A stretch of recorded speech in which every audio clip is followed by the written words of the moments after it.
Hey, what's up, Reefers? This is gonna be a ugly update. As you can see, the algae on my sandbed is steadily increasing. So I have been doing some things to try to clean up my tank. So since I got the RODI unit, I've been doing water changes. I think I did two. I think 15 to 20% water change, and I know usually water change fuel the algae bloom, but at the same time I want to make sure I have no gunk, no detritus left over in the tank. So I did some pretty deep cleaning this past weekend. Let me show you the sump. So I pulled the skimmer out, I cleaned the back portion that I usually never clean. I use the Quick Vac Pro to kind of vacuum it out, and I use a tube baster to kind of suck up the heavier stuff. So I clean the back, and when I put in replacement water, I purposely put it here in this compartment to flush out anything that could be in the nooks and crannies, and I got a lot of crap out. I did not really touch the refugium because I feel like I should not disturb this area, but I was itching to get in there, so maybe down the road I will. And the reason I'm doing deep cleaning is because I want to make sure the algae is not caused by detritus sitting in my sump, as well as like it's stuck in rock and stuff like that. I want to make sure the algae is caused by just bad water. Simple as that. And I'm addressing the water as well. I've been doing water change with RODI water, and I know it's going to get worse before it gets better, because I still have a lot of bad water in there, and I just flushed out a lot of crap. So it's probably a lot of excess nutrient in the tank right now. It's causing a little bloom. So the algae is slowly increasing.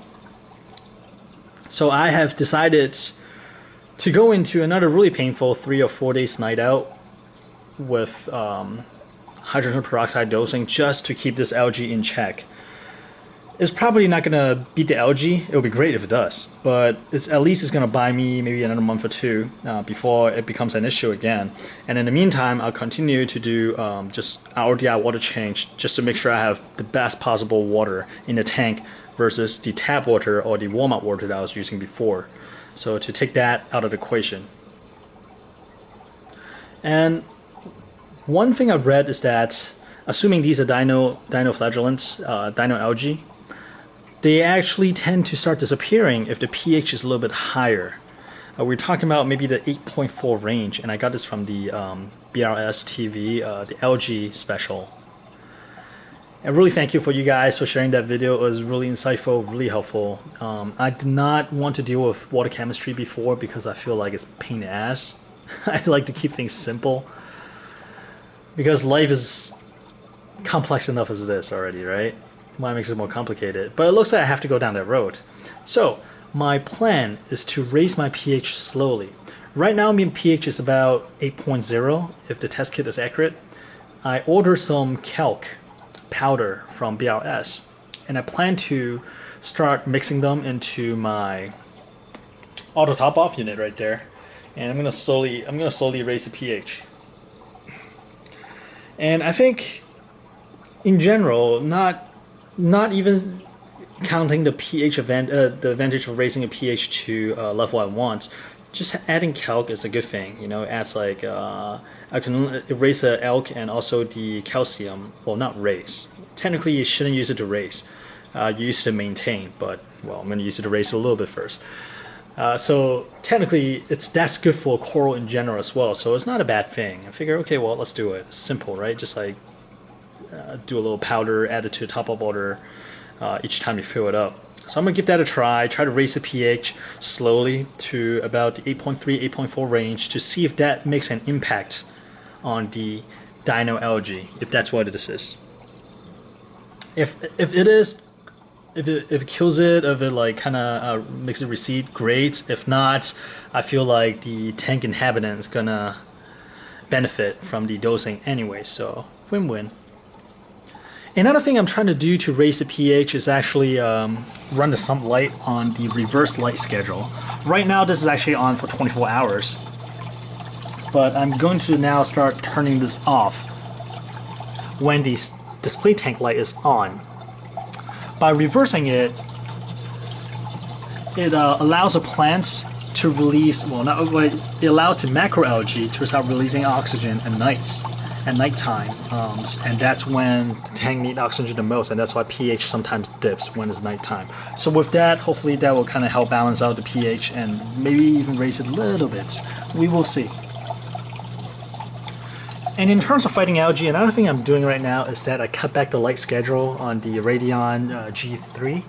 Before I had it on for about 8 hours a day with about 2 hours of moonlight. Now I cut it back to 6 hours with the moonlight as well. So I haven't seen too much of difference, but it's only been like two and a half days. So I'm gonna go into light out anyways. But after coming out of the light out, I'm gonna keep the 6 hour schedule just to see how things are. In terms of light, another thing I'm doing is that I am fully closing the curtain. For almost days these are closed, but sometimes I kind of open a crack just so I can get some light in the house. Same thing with the kitchen blind. I keep it closed now. Before it's fully open, and in the morning the sun will shine directly onto this tank. And you may notice that's actually where a lot of the algae are. I was scratching my head because that area actually received a lot of flow from the gyre. It will kind of blow down here. So I was like, why is it growing algae there if the water flow is so strong? Maybe it has to do with the sunlight from there. So hopefully these all help. But yeah, this is going to be an ugly update because the other ugly update I have to do is that the new male Yasha goby, I have not seen him ever since I added him to the tank 2.5 days ago, and that's not a good sign. So I acclimated him for about half an hour, dropped him in the tank, and he kind of just hung out right there. And back then the female and the pistol shrimp was on the other side of the tank, so it's just kind of hanging out there like right next to a rock. And it's there for about like good 15 minutes, and then went upstairs to do my own thing. When I came back down, it's gone. And I thought, okay, just hiding. But I have not seen him for the last 2.5 days, and that worries me. Immediately I started looking around. It's not on the net top, it's not in the overflow, it's not on the ground anywhere around the tank, and it is not under the sofa. I checked. So just like my last male, it just kind of disappeared. I am not sure what's going on. If he was a sand-sifting goby, like a diamond goby, I could understand, because maybe he's a dino and maybe it sifted the sand and ingested some of the dino and got poisoned and died, and then cleanup crew took care of it. But Yasha goby, I do not believe they sift sand, so that's out. So I'm not sure what's going on. I mean, all the other fish is okay.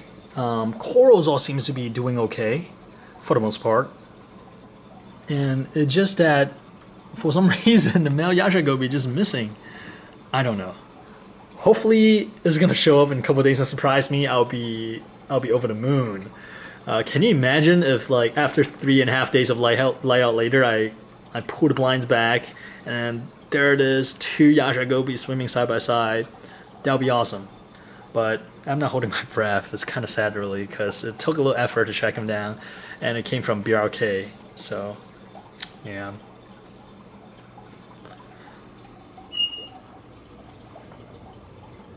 Yeah, I was hoping that maybe he'll pop up there, but nope. But otherwise, everything else seems to be doing good. I mean, the Zoa colonies just gets healthier and healthier and seems to have sprouted a couple more polyps. There's the amble crab right there, just kind of picking away at the algae. Thank you. And you see the Space Invader actually got bigger, which is nice. That's actually another frag of Friday Nights I picked up from BRK this past weekend. I have 1 polyp up here, and I really like it. So when I saw this guy for $25, I'm like, alright, bag it up please. And you notice that this entire colony got moved out a little bit. It used to be parked against a rock. That is because I turned up the flow a little bit, thinking you'll help with the dino algae situation. So I think this colony is outgrowing the frag plug that it was on. It's actually on a plug. So whenever the water current get a little bit stronger, the entire thing get pushed out. So I'll kind of shove it back a little bit. Maybe I need to like glue it to a bigger rock. We'll see. The kryptonite candy cane is doing well. Look at how inflated they are now compared to before. some of the polyps are almost touching again. When I got this colony, all the polyps are touching each other, like they're so inflated and full. Now they're finally slowly getting back to that stage, which I'm really happy to see. So I really like that spot right there. I had to move it because the rose purple tip anemone is touching it. So to be safe, I moved it, and I think that's a good call. Thank you guys. Speaking of rose purple tip anemone, it's interesting to see that it's starting to get a little bubble on the tentacles. I'm not sure why. I mean, I fed them 2 days ago, so it's not recent. But I'm not complaining. Yeah, sliding down here, the gold torch seems to be getting bigger and tentacle a little bit longer. I have been making a more conscious effort of feeding the gold torch food whenever I feed frozen. And, oh, look at but yeah, so it actually really aggressively grabbed food now and pulled into the mouth, which is interesting to see.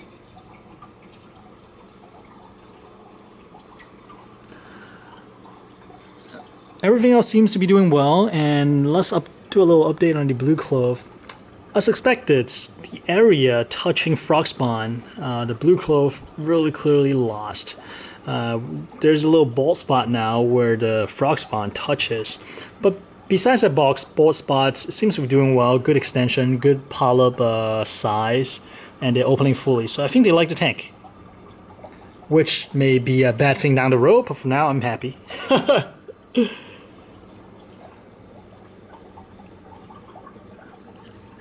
And you guys will see down here all those little sand pellets. Those are from my tiger tail sea cucumber. Usually he likes to hang out right around this rock. You'll kind of see section of it in cracks like this.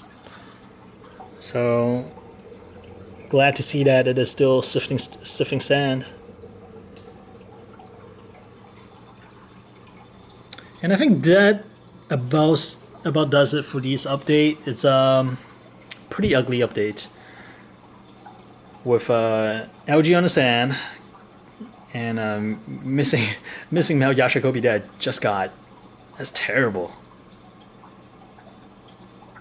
Yeah, this is not a happy update, but yeah, to kind of keep the dino in check, I'm going to put the tank into another light out for probably 3 days while dosing hydrogen peroxide. Yes, I know that chances are it's not going to beat the algae completely, but this is going to buy me some time to keep updating the water parameter so that it becomes better and better. So down the road, I can better deal with the algae situation. And just a quick recap to deal with the algae situation. Well, obviously I'm going to do the blackouts, but I also plan to raise the pH a little bit. Well, not a little bit, but I'll raise the pH gradually to about 8.3 or 8.4 to see if that does help beating back the dino algae.